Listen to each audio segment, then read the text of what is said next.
ce roman j'écris tous les matins à partir de 7h30, 8h moins le quart, jusqu'à 9h30. On ne m'a pas donné de conseils en particulier pour écrire. Par contre, mon père m'a dit que j'en étais capable. Mais t'écris parce que t'as un truc à dire. Tout le monde écrit, mais tout le monde n'est pas écrivain. Pourquoi le devient-on? Comment le devient-on? D'où vient l'inspiration? Écrivain, écrivaine. Le point littéraire, Jean-Jacques Foucault. Jean-Jacques Foucault.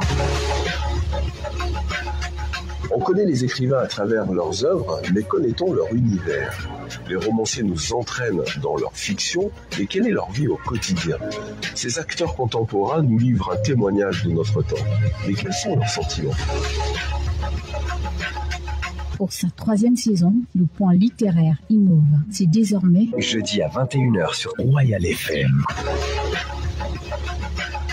Le point littéraire, c'est une émission de littérature. Toute la littérature, ici, tous les genres, sous-genres et types d'écriture se rencontrent. Vous aurez droit à plus de découvertes de livres et d'auteurs. Ici, tous les genres littéraires et textes scientifiques se côtoient.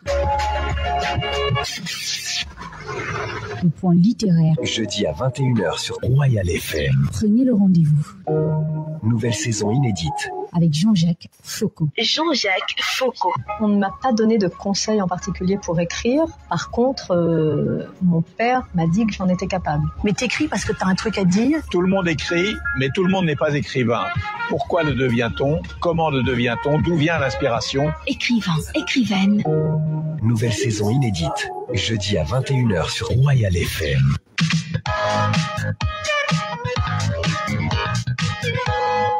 Le point littéraire, la première de couverture. La première de couverture.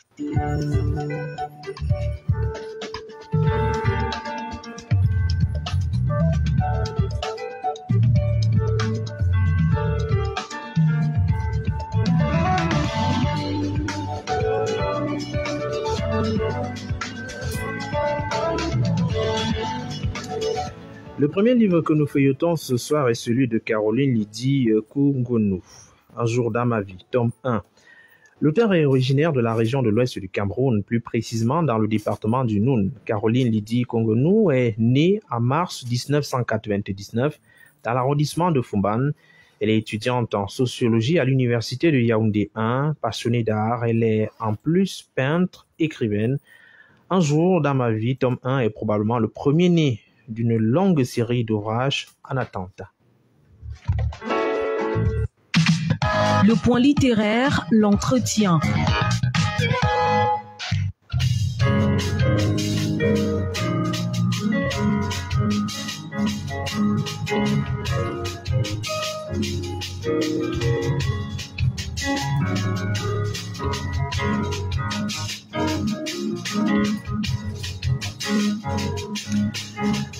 Caroline Lydie, bonsoir et bienvenue sur le point littéraire. Merci, bonsoir, monsieur Jean-Jacques Foucault. Jean-Jacques Foucault, ça suffira. Tutoyons-nous si c'est possible. Merci bien. Alors, comment est-ce qu'on se sent ici à Royal FM? On s'est rencontrés il y a quelques minutes quand même. Bon, j'espère que vous êtes à votre aise. Tout à fait, on se sent bien accueillis. Ça donne envie de revenir. Oui, revenez, c'est votre maison. Merci bien. Alors, Un jour dans ma vie, c'est votre premier bébé. Tout à fait. Tome 1, ça veut dire qu'il y a forcément d'autres qui arrivent. D'autres arrivent. Alors, racontez-nous un peu la genèse de ce livre. Un jour dans ma vie, c'est un roman littéraire, à vocation littéraire, comme les autres, mais sauf qu'il a un thème qu'il dénonce. Oui. Et il a un thème particulier, quoi. Bon, il dénonce, il nous parle des comportements et des mentalités malsains des jeunes adolescents, élèves, étudiants, et également la négligence, voire l'absence de l'éducation sexuelle dans certains milieux familiaux en Afrique. Donc, il faut dire que le livre parle de l'histoire d'une jeune demoiselle qui ne connaît rien à la ne connaît rien à l'amour et qui se retrouve embarquée dans une histoire avec un un étudiant qui, lui... En duplex et en demi. Oui, lui, alors, duplex, lui, il est un jeune garçon qui, lui, a déjà roulé sa bosse, joue l'intéressé au départ, profite abusivement de la fille, se joue même de la fille avec son ami duplex. Du coup, il commence à avoir... comment dire ça, un peu plus tard, lorsqu'il a profité aussi bien des biens financiers et l'affection matérielle, oui, tout à fait. Et puis maintenant, le gars décide de se débarrasser de se débarrasser de la vie. Alors, comment est-ce que vous avez décidé d'écrire? Quel a été le déclencheur? Il s'agit d'une histoire vécue autour de vous, il s'agit d'une rencontre, il s'agit d'un vécu personnel. Comment est-ce que le livre naît dans votre esprit? Le livre naît dans mon esprit, j'étais encore en classe de seconde, après avoir lu Sous la cendre le feu. J'ai été... Evelyne Podingole, j'ai été... C'est un livre qui m'a beaucoup marqué et après la lecture, au sortir de la lecture, je me suis dit, je voudrais être comme cette femme, je voudrais me préoccuper des problèmes de notre société. C'est de là que naît l'amour de l'écriture, que je me découvre en fait. Et c'est ainsi que je décide un soir d'écrire, mais je me disais que cela pouvait se faire en un soir, en une soirée, mais c'est avec le temps que j'ai compris beaucoup de choses et il fallait de la patience et j'ai décidé de me lancer. Et ça a mis combien de temps pour totalement boucler Un jour dans ma vie, Thomas? Le temps, il est vrai que je commence à poser je pose la première pierre en classe de seconde, mais j'ai dû m'arrêter en cours de chemin parce que ça n'a pas été un travail facile, j'avais pas assez d'expérience. Et c'est après l'obtention de mon baccalauréat, j'ai eu assez de temps pour revenir sur ce manuscrit afin de l'achever en classe en première année. Donc j'ai eu assez de temps pour pouvoir l'achever. Est-ce que vous pensez... Ça m'a pris maximum 8 mois. 8 mois. Tout à fait. Oui, pour pouvoir écrire l'histoire. Achever l'histoire. Oui, et peut-être un peu plus tard retoucher, il y a des aspects que vous avez enlevés. Oui, un peu plus tard. 8 mois, quand je parle de 8 mois, c'est le temps que cela a mis pour écrire. Et après cela, il faut beaucoup de relecture et ça prend également beaucoup de temps. Et on peut additionner 8 mois à 5 mois, je pense. Oui. Et c'est le temps que ça a pris pour pouvoir être là sur table. Est-ce que c'est une façon pour vous de mettre en lumière le fait que les jeunes aujourd'hui et la mort, c'est quelque chose qui... c'est deux aspects tout à fait opposés. Les jeunes ne savent plus aimer. Est-ce peut-être l'un des messages à retenir de cette histoire qui est plutôt foireuse? Évidemment, c'est l'un des messages, mais le message aussi que j'ai voulu transmettre, c'est ce manque d'éducation sexuelle qui règne beaucoup plus dans certains milieux familiaux en Afrique. On n'en parle pas. On n'en parle presque pas, c'est un sujet un peu tabou. Et il faudrait vraiment que les parents inscrivent ce module au programme, si je peux dire ainsi, dans le conseil de famille. Parce que c'est important. Ne pas laisser l'éducation à l'école simplement parce que les enseignants donnent vraiment uniquement les matières. Ils en donnent, mais ça ne suffit pas, étant donné qu'il faut toujours une base à la maison. Donc. Alors, est-ce qu'il est facile pour les parents aujourd'hui de parler de sexualité avec leurs enfants dans la mesure où la plupart sont d'une génération où papa et maman n'ont pas fait évocation d'un tel sujet? Alors, est-ce que c'est possible de donner ce qu'on n'a pas reçu? Il est possible de donner ce qu'on n'a pas reçu, étant donné qu'on peut tout apprendre avec Internet et avec l'observation autour de nous. Les sociétés, on peut tout apprendre. C'est pas parce qu'on n'a pas reçu cette éducation au départ, à la base, qu'on ne peut pas transmettre. Tout s'apprend et je pense que si à la base on n'a pas reçu cette éducation, vaudrait mieux les transmettre à notre progéniture pour qu'ils ne tombent guère sur ce piège, quoi. Oui, pour éviter justement que les enfants ne se retrouvent dans des situations comme celle-là. Comme Keith Roland, mon personnage principal. Oui. Il y a aussi de la naïveté peut-être dans le personnage principal. Tout à fait, il y a la naïveté, beaucoup de naïveté, dû au fait qu'elle a toujours vécu dans un milieu un peu renfermé, un peu seule, un peu surveillée, et du coup elle passe de la campagne pour... elle passe de la campagne pour... du moins Elle passe de la ville pour la campagne. Elle va de Douala tombe pour, dans un libertinage qui ne dit pas son nom. Et il va se passer tout ce qui va se passer après. Est-ce que l'auteur parle d'elle? Est-ce que l'auteur a rencontré ce cas de figure? C'est-à-dire, c'est quand même une belle histoire d'amour, hein, au-delà du côté du peri qui est annoté. Elle sortait tard la nuit, l'héroïne.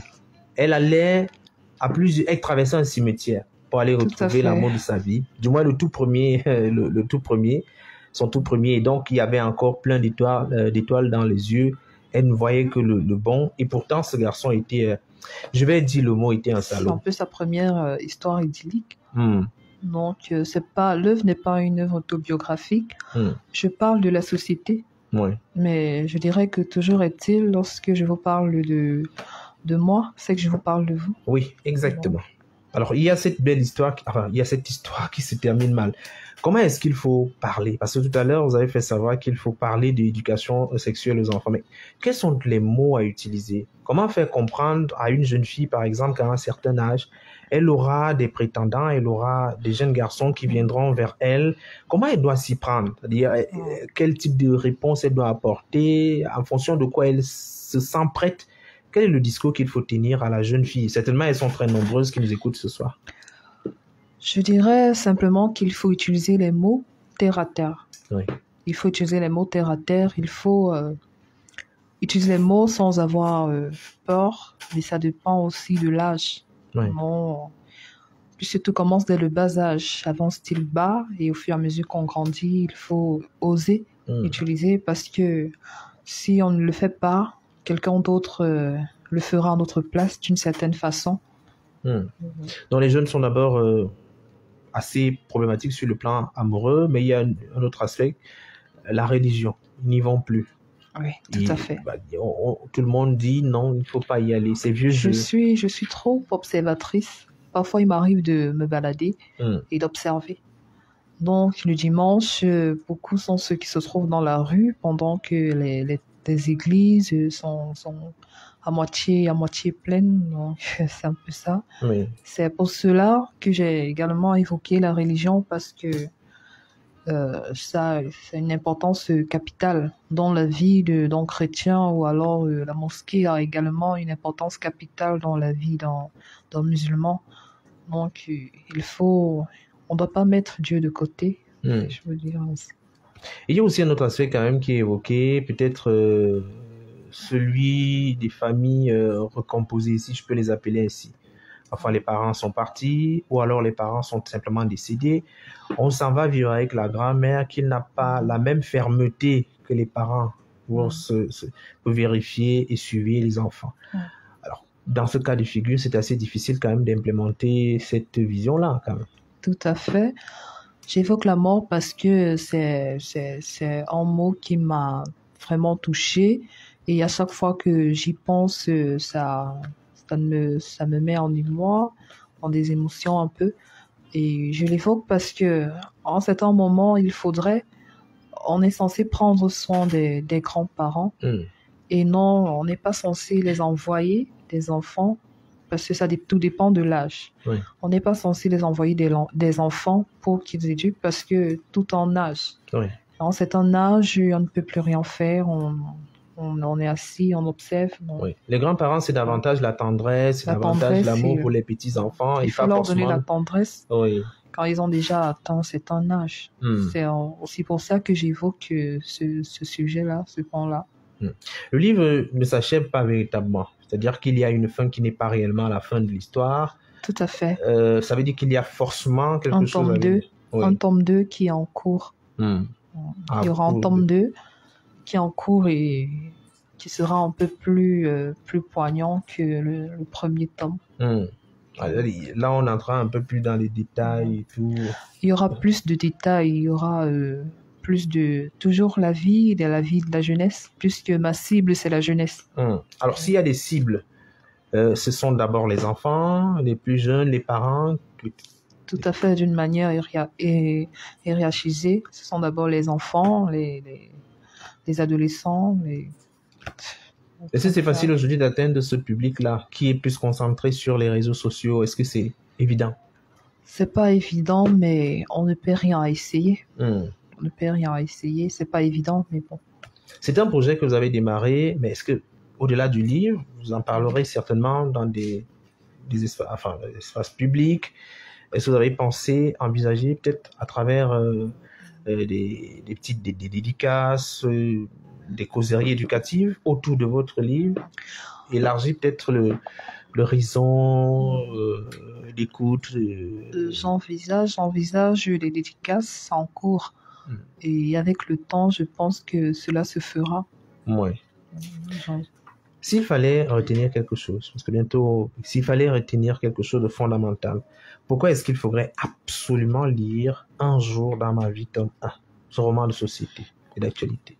Il faudrait absolument que les jeunes le lisent pour éviter de tomber sur certains pièges, pour essayer de récupérer certaines valeurs qui se perdent.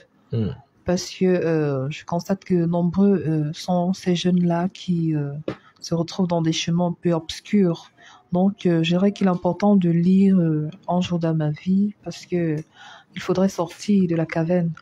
Il faudrait, surtout les jeunes filles, il faudrait éviter certains pièges, certains, si je peux dire ainsi. Donc, il faut éviter de tomber facilement dans les bras de... que ce soit des Jimmy ou des duplex. Des loups dans l'angle. C'est que ceux qui, généralement, peuvent d'apparence paraître... Montre. Oui, assez doux, assez mignons. Tout à fait. Le garde de l'heure. Quelquefois, il faut réfléchir avant de s'engager. Et je pense que le parent également doit mettre la main dans la pâte. S'il y avait un âge à donner, à partir de quel âge peut-on s'engager dans une relation? C'est-à-dire que pour une jeune demoiselle, elle se fait rencontrer, c'est-à-dire elle se fait interpeller au sortir de l'église. Elle a à peine 16 ans. Bon, il y a plusieurs filles, même qui ont peut-être un peu moins, qui se font accoster régulièrement. À partir de quel âge peut-on s'engager en ayant tous les acquis, c'est-à-dire la maturité morale pour entrer dans une relation? D'abord, il faut comprendre que la maturité, c'est un état d'esprit. L'âge n'est qu'un chiffre. Et je pense que il n'y a pas d'âge. Bon, pour moi, ça dépend de l'état d'esprit de tout un chacun. Et s'il y en a, je ne saurais quel âge, mais ça dépend également de l'éducation qu'on a reçue. Ouais. Et il faut seulement préparer peut-être responsable d'assumer les conséquences. Je pense que c'est le moment de s'y lancer. Oui. Donc il faut d'abord que les parents apprêtent le terrain. Apprêtent le terrain et que le jeune ou la jeune soit également prêt à affronter, à tâter le terrain et affronter les difficultés qui en découleront. Il faut tenir le bon discours aux jeunes. Il faut tenir un discours de vérité. Il faut tenir le bon discours de vérité. Oui, parce que généralement, c'est l'interdit qui attire. Tout à fait. Donc, il faut dire la vérité aux jeunes. Tout à fait, il faut dire la vérité aux jeunes. Si tu t'engages véritablement sur ce terrain-là. Tout à fait. C'est pour cela que je n'hésite pas à utiliser des mots crus, à mettre carte sur table pour pouvoir me faire comprendre. Parce que je pense qu'il est temps de dire aux jeunes d'utiliser les bons mots, de dire aux jeunes ce qu'il y a, ce qui en découlera, ce qu'on peut rencontrer, des risques qu'on peut rencontrer en empruntant certains chemins. Alors j'ai aussi, ça c'est pratiquement hors sujet, j'ai aussi découvert à travers votre bibliographie que vous êtes peintre. Tout à fait, je suis également peintre. C'est tendant. C'est-à-dire vous dessinez, je dessine, je peins également. Oui. Tout à fait. Après des portraits ou alors l'abstrait, c'est-à-dire des portraits et l'abstrait également. C'est tendant. Je n'ai pas appris quelque part. C'est vrai que c'est un pan de votre talent qu'on aimerait bien découvrir, certainement très avec le bientôt. Temps. Oui. Caroline Lydie, vraiment un dernier mot pour la route. Vraiment un dernier mot s'il fallait dire quelque chose à retenir, que ce soit sur votre livre, que ce soit sur votre actualité à venir, c'est-à-dire le livre est désormais disponible. Qu'est-ce qui va suivre? Il y aura d'autres livres qui vont suivre. Et puisque c'est en essai et le meilleur reste à venir. Donc, dans 2 ans, 3 ans, 4 ans. Je ne saurais déterminer le nombre d'années, mais quand je me sentirai prête pour balancer d'autres manuscrits, je le ferai. De toutes les façons, on vous remercie d'être passé à la radio. D'accord, c'est moi qui vous remercie. D'avoir présenté ce livre. Merci. Et surtout, merci pour le moment de lecture. Parce qu'il est, c'est un livre fort bien intéressant. Et donc, les auditeurs peuvent l'avoir partout à Yaoundé? Je suis encore en train de me battre pour pouvoir l'implanter un peu partout. Mais il y a des contacts, si on peut l'avoir. Allez-y.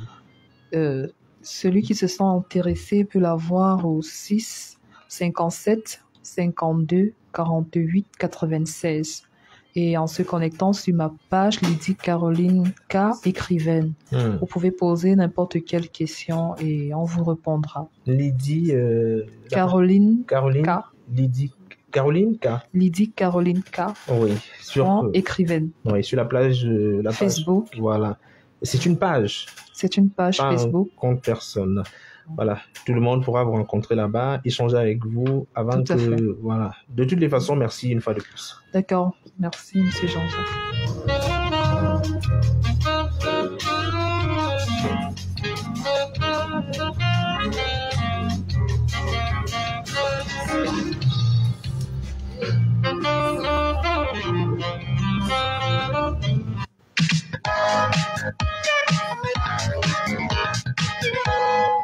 Le point littéraire, les classiques littéraires. Les classiques littéraires.